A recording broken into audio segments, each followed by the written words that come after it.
It started back in early 2021. I had moved into the apartment in late 2019, and for the year and a half I lived there, I hadn't noticed anything strange, or at least anything strange enough that stuck into my mind. This would change very shortly. While I was hanging out with some friend in a Discord voice chat one afternoon, I happened to glance down the length of my hallway. Just by turning my head, I can look down the hallway into the dining room, and from the dining room, I can see my desk. Well, when I looked to my left that particular afternoon, I saw what looked like to be a shadow of a woman's arm in the doorway of the dining room. Now, it might have been just the shadows, but I know I saw it clearly enough that it caught my attention, and it was still there after I looked away once or twice.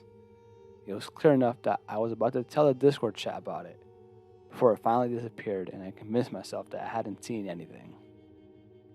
A few months later, sometime around November 2021 to February 2022, I was woke up one night to what I can only describe as a choir singing. It sounded for all the world like people singing in my room.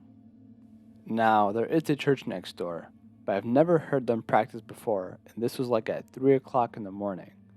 I lay there, fully awake and very confused, until the noise finally stopped and I once again convinced myself that I had imagined it.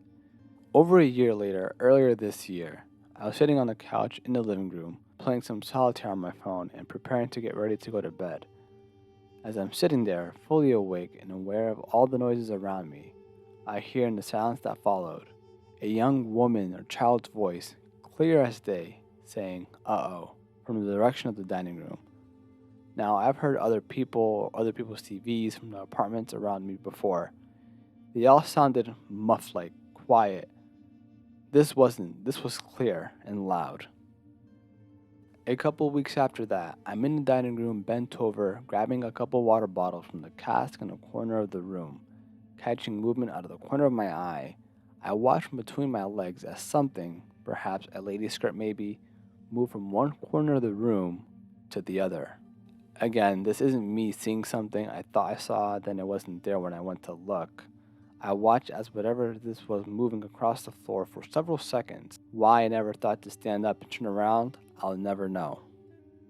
Finally, just last night, I was listening to someone on YouTube talking about 1980 in film, when suddenly, along with the audio from the video, I heard something that sounded like a woman's wordless, barely audible whispering right by my left ear. It stopped, I frowned, rewound the video to where I first heard it, and it simply wasn't there. It wasn't in the video. Had never been in the video. I'm becoming more and more convinced that my apartment is haunted, but I'm still not 100% certain of it.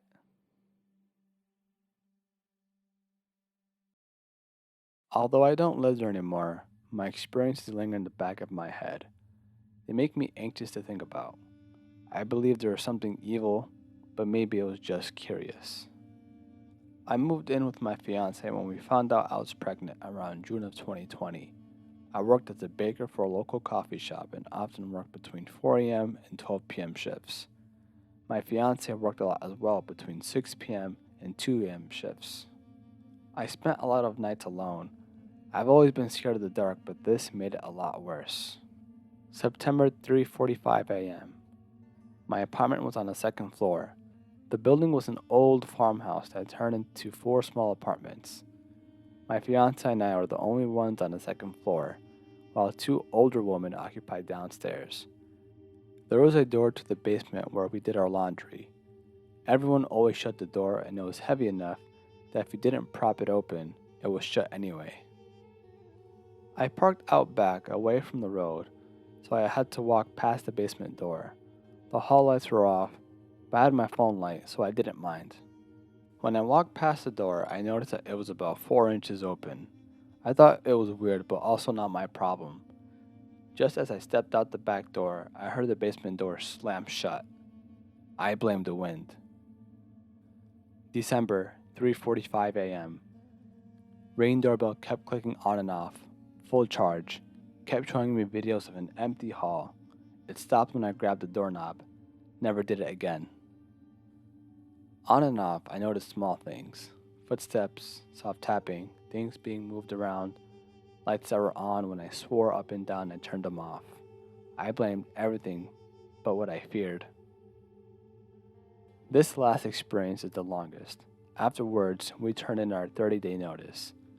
April, sometime starting in the morning. My son was about a month old, my fiance had gone back to work, and I was joining my infant cuddles. I laid him swaddled in his crib while he slept and took a well deserved shower. The bathroom light flickered and went out while I was in there, but the sunlight from the window was enough to continue. I was almost done, and I was rinsing my face when the water got unbearably hot. I pulled back, and when I opened my eyes, my shower curtain was completely open and the water was all the way on hot. I started to get scared and got out the shower. I wrapped myself in a towel and tried to calm down. Almost instantly, my son started screaming bloody murder. I ran to his bedroom and found his swaddle perfectly open. Not like he kicked it open, but laying in a perfect square flat on his bed. As soon as I picked him up, all of the lights in the apartment went out. None of my neighbors had this problem. I was terrified. I quickly got dressed and I got my son into his car seat. Went to my mom's till my fiance was off work. We kept hearing the knocking through our 30 days and spent the least amount of time there possible. I still get anxious when I drive past the old place.